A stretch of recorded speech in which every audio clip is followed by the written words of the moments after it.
डर लग रहा है? 20 दिन बचे हैं, होगा कि नहीं होगा, मॉक्स में मार्क्स गिर रहे हैं, एग्ज़ाम वाले दिन सर्वर क्रैश ना हो जाए, सिस्टम ठीक मिलेगा कि नहीं मिलेगा।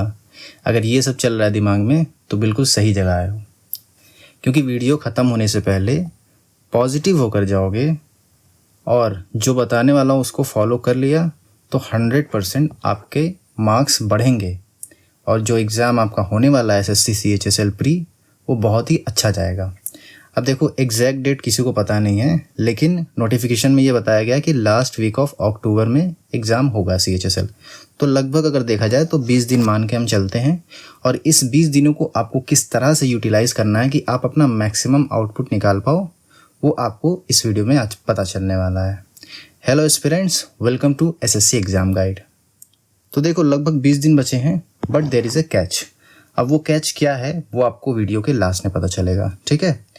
और ये देखो, ये मेरे पिछले साल CHSL प्री के मार्क्स हैं। रॉ स्कोर 155 है और फाइनल स्कोर 161। तो मैं आपको कुछ ऐसा ही बताने वाला हूँ कि आपके मार्क्स भी इतने हो जाएंगे आराम से अगर आपने अच्छे से पढ़ाई की है। सबसे पहले ना आपको पॉजिटिव रहना है, क्योंकि यही माइंडसेट ही आपको अच्छे नंबर दिलाता है, ठीक। दूसरी चीज़, मेक योर ओन स्ट्रेटजी। मैं ऐसा क्यों बोल रहा हूँ? क्योंकि हर इंसान की अपनी खुद की स्ट्रेटजी जो होती है वही बेस्ट होती है, क्योंकि आपको पता है कि आपका वीक पॉइंट किधर है, आपका स्ट्रॉन्ग पॉइंट कहाँ पे है, कौन से सब्जेक्ट में आप नहीं कर पा रहे परफॉर्म, कौन सा चैप्टर आपका वीक है। ये सब आपसे बेहतर कोई नहीं जानता है ना। तो सबसे पहले आपको एक माइंडसेट लेके चलना है कि आपकी अपनी खुद की भी स्ट्रेटजी होनी चाहिए कि आपको इन 20 दिनों को किस तरह से यूटिलाइज़ करना है, ठीक है। मैं जो बताने जा रहा हूँ उसको आप एक गाइडेंस की तरह लेना, उसको एकदम पत्थर की लकीर मान के मत फॉलो करना, उसमें आप थोड़े चेंजेस भी कर सकते हो, ठीक है। अब देखो, सबसे पहले आपको क्या करना है, अवॉइड करना है कोई भी न्यू कॉन्सेप्ट, कोई भी नया वीडियो। इस वक्त आपको बहुत सारे वीडियोस दिखेंगे अलग अलग चैनल पे मैराथन, वो मैराथन आपको बिल्कुल भी नहीं करना है, क्योंकि ये टाइम होता है रिवीजन के लिए, ये टाइम होता है सारी चीज़ों को कंसोलिडेट करने के लिए। जो भी आपने जहाँ से भी पढ़ा है, जो भी आपके नोट्स है, वो सारे एक जगह पे आपको क्या करना है, कंसोलिडेट कर लेना है। जितने कम में आप चीज़ों को करके रिवाइज करोगे उतना ही आपके लिए बेनिफिशियल होगा, ठीक है। और आपको अपना लूप होल खोजना है कि कहाँ पे आप कमज़ोर पड़ रहे हो। मान लो टाइम एंड वर्क का क्वेश्चन आप नहीं कर पा रहे हो, टाइम एंड वर्क में एक पर्टिकुलर टाइप का नहीं कर पा रहे हो, या टाइम स्पीड डिस्टेंस में अभी कहीं आप लैग कर रहे हो, मान लो रेस के क्वेश्चन नहीं कर पा रहे हो, तो ये सारे क्वेश्चन पे आपको प्रैक्टिस करना है। तो ये जो लूप होल्स होते हैं ये सिर्फ आपको ही पता होंगे, क्योंकि आपको पता है कि आप कहाँ पे कमज़ोर पड़ रहे हो। तो उसके लिए आपको अपनी कमज़ोरियों की लिस्ट बनाना है और एग्ज़ाम से पहले पहले उन सारी कमज़ोरियों को आपको ख़त्म करना है। तो 100% आपका एग्ज़ाम अच्छा जाएगा ही जाएगा, ठीक है। अब बात कर लेते हैं सब्जेक्ट वाइज स्ट्रेटजी के बारे में कि इस 20 दिनों में आपको क्या करना है। सबसे पहले मैथ्स के बारे में बात करते हैं। जो भी आपने जहाँ से भी फॉर्मूला लिखा होगा या फिर क्विक नोट्स बनाए होंगे, उनको आपको क्या करना है, जल्दी जल्दी रिवाइज़ करना है। रिवाइज़ अब कैसे करोगे, एक रफ़ कॉपी लेना, जल्दी जल्दी फार्मूला लिखते जाना, जल्दी जल्दी जितना जल्दी लिख सकते हो एकदम रफ़ में। आपको राइटिंग समझ में आया ना है, बस आपकी पेन से गुजर जाना चाहिए एक बार फार्मूला, ठीक है। इसके अलावा अगर आपने मॉक कॉपी बनाया है, जाहिर है अगर आप सीरियस एस्पिरेंट हैं तो बनाया होगा, तो उस मॉक कॉपी को आपको बार बार रिवाइज करना है। जो भी आपने उसमें गलतियां की हैं, मान लो आपने कोई सिली मिस्टेक की होंगी, कोई क्वेश्चन आपसे गलत हुआ होगा, आपने वही उसमें नोट किया होगा, उन सारे क्वेश्चंस को आपको बार बार प्रैक्टिस करना है। और उसके बाद क्या करना है ना, उसमें जो नहीं आ रहे हैं उसको हाईलाइट कर लेना और एग्ज़ाम से 1-2 दिन पहले उन हाईलाइटेड क्वेश्चन को ही पढ़ना, ठीक है। इसके अलावा आपको क्या करना है, 2 से 4 जितनी भी आपकी कैपेसिटी हो डेली के सेक्शनल लगाओ। 25 क्वेश्चन के सेक्शन लगाने हैं आराम से। अगर आप 20 मिनट में एक सेक्शनल कंप्लीट कर लेते हो, क्योंकि इसमें टाइमर 20 मिनट का ही रहता है जो टेक्स्ट बुक का सेक्शनल होता है, तो अगर आप 2 से 3 या 4 जितने भी कैपेसिटी उतना अगर आप सेक्शनल दे लेते हो, तो इससे आपको क्या होगा ना कि स्पीड मेंटेन होगी, और जब स्पीड आपकी हो जाएगी तो वो आपको एग्ज़ाम में बहुत ही ज़्यादा बेनिफिट देगी। दूसरी चीज़, स्पीड के लिए क्या करना है, कैलकुलेशन। आप द पंडित के ऐप पे जाना, वहाँ पे आपको मिलेगा क्विज़ का एक सेक्शन। उस क्विज़ को आपको अटेम्प्ट करना है, 5 से 10 मिनट का होता है, जितने आप कर पाओ 2 से 3। इससे आपको सारी चीज़ें जो स्पीड में आप नहीं कर पाते हो वो आप स्पीड में करने लगोगे। दूसरा, आपको जो स्क्वायर होते हैं, क्यूब होते हैं, ये सारे आपको रिवाइज़ कर लेने हैं। जल्दी जल्दी आप रफ में ही लिख के सब रिवाइज़ करोगे, ठीक है। तो इस तरह से आपका मैथ्स काफ़ी हद तक इम्प्रूव हो जाएगा इस 20 दिनों में। ऐसा नहीं कह रहा हूँ मैं कि अगर आपका मैथ्स कमज़ोर है तो बहुत ज़्यादा स्ट्रांग हो जाएगा, लेकिन अगर आप कहीं कहीं लैग कर रहे हो, जैसे मान लो आपका बहुत ज़्यादा सिली मिस्टेक हो रहा है, जितने मार्क्स आपको मिलने चाहिए उतना नहीं कर पा रहे हो मॉक में, ऐसा आपको लगता है ना कि यार ऐसे 2-4 क्वेश्चन और सही हो सकते थे, गलत हो गए, तो ये सारी चीज़ें करने के बाद वो गलतियाँ आपसे नहीं होंगी, डेफिनेटली आपका मार्क्स जो है इम्प्रूव हो जाएगा। अब बात कर लेते हैं इंग्लिश के बारे में। देखो, इंग्लिश का एक एडिक्विटी का डर बना हुआ है, ठीक है। एडिक्विटी में कुछ अलग ऐसा खास दिखा नहीं है, लोग टफ बोल रहे थे। सीजीएल का मैंने प्री दिया इस बार का 2025 का, अगर आपने दिया है तो आपको भी पता होगा, लेकिन अगर आप CHSL दे रहे हैं तो मैं आपको बता दूं, उसमें सिर्फ ना पैसेज थोड़ा सा टफ पूछा आपको, और पैराजंबल जो PQRS आप कहते हैं वो पूछा। क्लोज टेस्ट उसमें नहीं आया था, लेकिन ज़रूरी नहीं है कि CHSL में ना आए। तो आपको क्या करना है, जो भी आपके नोट्स हैं उसको आप अच्छे से रिवाइज़ कर लो, जो आपने हाईलाइट करके रखे होंगे, ग्रामर के जो भी रूल्स हैं। अगर आपके पास नोट्स नहीं है तो 100 रूल मैंने पहले ही बताया, अमन सर का, अमन वशिष्ठ सर हैं, उनके 100 रूल को आप एक बार पढ़ लो, ठीक।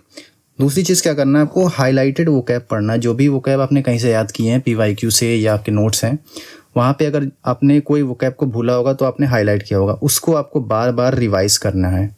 अगर हाईलाइट नहीं किए हैं तो फिर आप 100 200 ऐसे डेली के रिवाइज करो, क्योंकि आप नया पढ़ने का कोई मतलब नहीं है। कोई भी नई वोकैब मत पढ़ना, आपको लगेगा कि हाँ ये भी पढ़ लूँ, ये भी पढ़ लूँ, लेकिन मत पढ़ना, क्योंकि इस वक्त आप पढ़ लोगे बहुत कुछ, लेकिन याद कुछ नहीं रहेगा, एग्ज़ाम में अप्लाई नहीं कर पाओगे। इसके अलावा आपको एडिक्विटी का डर हटाने के लिए क्या करना है, सेक्शनल देना है, 2 से 3 4 जितने भी दे पाओ। सेक्शनल नहीं देना है तो आप PQRS का सेक्शनल दे सकते हो, कॉम्प्रिहेंशन की अलग से प्रैक्टिस कर सकते हो, क्लोज टेस्ट की भी प्रैक्टिस कर सकते हो, जो भी आपका सेक्शन कमज़ोर है उसकी आप प्रैक्टिस करके जाओ, ठीक है।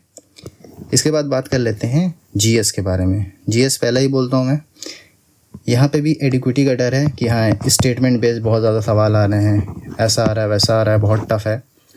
आपको क्या करना है, आपको अपने ऊपर भरोसा रखना पड़ेगा।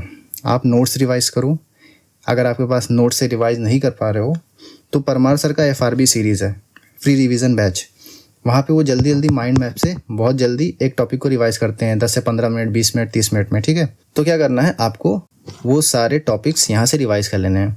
अब ऐसा मत करना कि सारे ही रिवाइज़ करना, जो भी आपके वीक पॉइंट हैं, जो भी टॉपिक आपका अच्छे से नहीं तैयार है, मान लो आपका गांधी एरा जो कि बहुत इंपॉर्टेंट होता है, आपका रिवाइज़ नहीं है, तो वो आप क्या करना है, FRB से रिवाइज़ कर लो, ठीक है। स्टैटिक के जो भी आपने नोट्स बनाए या कहीं से पढ़ा उसको रिवाइज़ कर लो।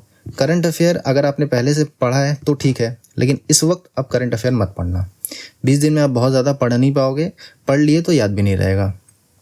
और इसमें सबसे इंपॉर्टेंट चीज़ है सेक्शनल, डेली के आप सेक्शनल दो। क्यों बोल रहा हूँ, क्योंकि एग्ज़ाम में ना GS पढ़ तो लेते हो, लेकिन जब एग्ज़ाम में परफॉर्म करने की बारी आती है तो वहाँ पे एलिमिनेट करना बहुत ज़्यादा इंपॉर्टेंट हो जाता है, क्योंकि ऑप्शन आपको समझ में नहीं आते हैं। तो जब आपकी प्रैक्टिस रहेगी तो ही आप एलिमिनेट कर पाओगे, है ना। क्वेश्चन पढ़कर सॉल्व करना अलग चीज़ होती है, नॉलेज अलग होता है। अगर आप प्रैक्टिस करके जाओगे सेक्शनल की तो जाहिर है एग्ज़ाम में बहुत अच्छा आप परफॉर्म करोगे। तो आपको सेक्शनल रोज़ देना है, सारे ही सब्जेक्ट के दो, डेफिनेटली इम्प्रूवमेंट ही होगा आपका, ठीक है। अब बात कर लेते हैं रीजनिंग के बारे में। रीजनिंग में आपको कुछ नहीं करना है, जो भी आपके चैप्टर वीक हैं उनके चैप्टर वाइज मॉक दे लो, अगर ज़्यादा वीक है तो उनका एक बार नोट्स रिवाइज कर लो, बाकी आपको एक सेक्शनल डेली देना है, क्योंकि रीजनिंग लगभग सबका ही ईजी आ जाता है। और एडिक्विटी की बात करें, CGL में बहुत ईजी रीजनिंग आया था, CHSL में भी बहुत टफ तो नहीं आने वाला, ईजी टू मॉडरेट ही आएगा, ठीक है। अब बात कर लेते हैं मॉक के बारे में।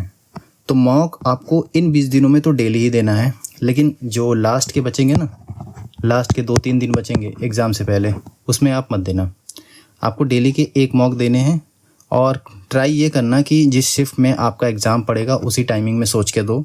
अभी मान लो एडमिट कार्ड नहीं आया तो लगभग ये मान के चलो कि 9 बजे ही आपका जो पेपर होगा उसी हिसाब से सुबह 9 बजे आप मॉक दो। बाकी जब एडमिट कार्ड आएगा आपको पता चल जाएगा किस शिफ्ट में आपका पेपर है, तो उस टाइम पे आप देने लगना, ठीक है। दूसरी चीज़, आपको सिर्फ PYQ मॉक ही देने हैं इस वक्त, आप कोई भी नया मॉक मत देना, कोई एडिक्विटी का या कुछ भी इधर उधर टफ मॉक मत देना। इससे क्या होगा, आपका कॉन्फिडेंस गिरेगा, परफॉर्मेंस गिरेगी। इस वक्त आपको ज़रूरत है पॉजिटिविटी की, तो सिर्फ PYQ मॉक दो। कभी भी मॉक देते टाइम मार्क्स का टारगेट मत करो कि हाँ मेरे तो 150 आ जाएंगे, मेरे तो 140 आ जाएंगे, ऐसा सोच के मत चलो। हर मॉक अलग लेवल का होता है, आप उसमें अच्छा परफॉर्म करने को सोचो, अपना बेस्ट दो। और इस चीज़ के लिए रेडी रहो कि अगर मॉक मुश्किल आए, मॉक मॉडरेट आए, हार्ड आए, तो आपको अपना बेस्ट देना है, ठीक है। हर कंडीशन में मॉक को दो। एग्जाम हॉल की कंडीशन आजकल बहुत अजीब चल रही है एडिक्विटी की वजह से, कहीं फ़ैन नहीं चल रहा है, कहीं कुछ है, तो आपको हर कंडीशन में देना है। आप फ़ैन ऑफ करके भी दीजिए, ठीक है। आप ट्राई करिए कि हर कंडीशन में दीजिए। दूसरी चीज़, आपको पीसी पे देना। बहुत लोग हैं अभी भी फ़ोन पे दे रहे होंगे। भाई फ़ोन पे मत दो, एग्ज़ाम में आपको दिक्कत हो जाएगी। पीसी पर दो, लैपटॉप पे दो, क्योंकि कहीं कहीं लैपटॉप पे भी एग्ज़ाम लिया गया सीजीएल का, तो आप लैपटॉप पे, पीसी पे, हर चीज़ पे प्रैक्टिस करके जाओ, फ़ोन पर मत देना। हाँ, अब देखो जो बोल रहा था मैं कैच, वो कैच क्या है, इस वक्त सारे ही लोग डरे हैं, सभी लोग कन्फ्यूज़ हैं, तो इस चीज़ का आप फ़ायदा उठा सकते हो। बहुत से ऐसे लोग हैं जो कन्फ्यूजन और डर में ठीक से पढ़ नहीं रहे हैं, क्योंकि सीजीएल का भी यहाँ पे देख रहे हो कितनी सारी दिक्कतें चल रही है, तो सीएचएसएल का बहुत सारे लोग ठीक से नहीं पढ़ रहे हैं, तो आप इसका फ़ायदा उठा के खुद अच्छे से पढ़ो, अच्छे से परफॉर्म करो। बहुत सारे ऐसे लोग हैं जो नहीं परफॉर्म कर पाएंगे।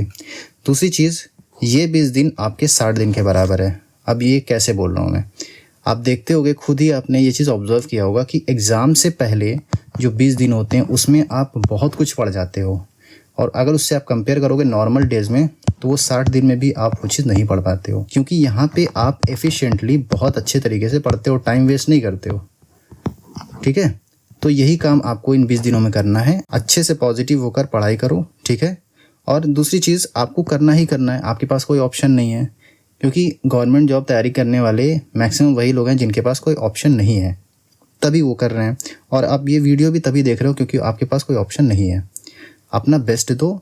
इस वक्त यूट्यूब से एकदम दूर रहो, क्योंकि यूट्यूब पे अलग अलग कहीं कोई कंट्रोवर्सी चल रही है, कहीं कुछ हो रहा है, कहीं सीजीएल के बारे में हो रहा है कि कैंसिल होगा, ये वो, कुछ भी मत देखो। इस वक्त आप 20 दिन सिर्फ पढ़ाई करो, यूट्यूब को डिसेबल कर दो, ठीक है। अब देखो, क्या आप 10 घंटे से ज़्यादा पढ़ सकते हो, तो इसका जवाब है हाँ। अब आप कैसे पढ़ोगे, जो भी चीज़ें आपकी बाकी हैं उनकी चेकलिस्ट बनाओ, ठीक है। और जैसे जैसे डेली का टारगेट कंप्लीट करो, छोटे छोटे टारगेट में बांटो। टारगेट कंप्लीट करोगे ना, तो आपको एक अलग ही खुशी मिलेगी, क्योंकि डोपामिन रिलीज़ होता है, हैप्पी हार्मोन जिसको कहते हैं, ठीक है। मैक्सिमम टाइम फोकस ये करो कि आप हाईलाइटेड पे ज़्यादा टाइम दो, क्योंकि पूरा चीज़ पढ़ने का टाइम नहीं है। हाईलाइटेड पढ़ोगे तो आपकी चीज़ें अच्छे से रिवाइज़ होंगी, जो भूल नहीं है वही रिवाइज़ होंगी। अपने मेंटल और फिज़िकल हेल्थ का ध्यान दो।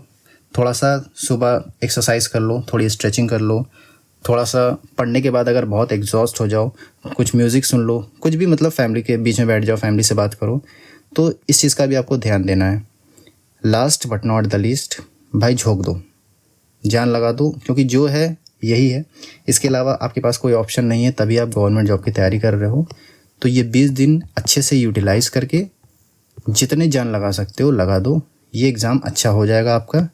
बाकी आगे पीछे कुछ मत सोचो, ये 20 दिन आपको अच्छे से देना है, ठीक है। जितने दिन बचे हैं आपको अच्छे से यूटिलाइज़ करने हैं, पॉजिटिव होकर पेपर देना है, कुछ भी निगेटिव चीज़ें मत सोचो, यूट्यूब डिसेबल कर दो।